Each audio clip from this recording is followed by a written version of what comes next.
Бях до теб, когато плачеше без глас, когато целият ти свят се срутваше пред нас. Подадох ти ръка, без нищо да искам аз. А днес дори не помниш онзи тежък час. Сърцето ми изгаря от безмълвна болка. Не стигнаха любов, търпение и воля. Очите ти го виждат, но не искаш да признаеш, че сама живота си с гордост разрушаваш. Твоите навици не можеш да промениш, дори когато знаеш, че сама си вредиш. Забрави човека, който беше до теб. В най-мрачната нощ ти подаваше светлина напред.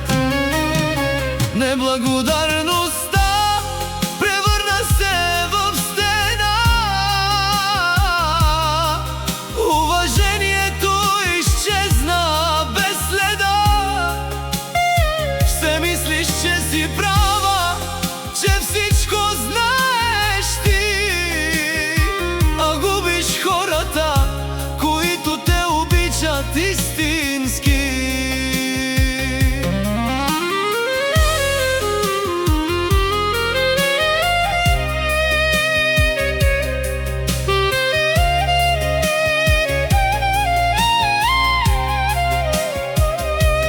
Думите ти режат по-дълбоко и от нож. Не оставяш никого да бъде просто до теб. Все търсиш чужда вина, а не поглеждаш в себе си. Не чуваш истината, дори когато боли. Не мога вечно да спасявам нечия душа,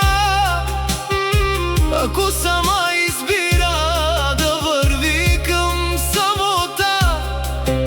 Любов без уважение е само празен звук, а моето сърце не издържа на този кръг. Твоите навици не можеш да промениш, дори когато виждаш как сама се нараняваш.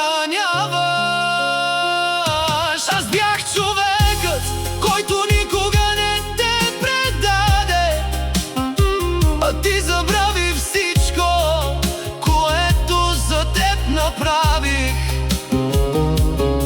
И някой ден, когато останеш съвсем сама, ще си спомниш кой ти беше истинска опора тогава. Но може вече да е късно за нас двама, защото и любовта си тръгва, когато няма благодат.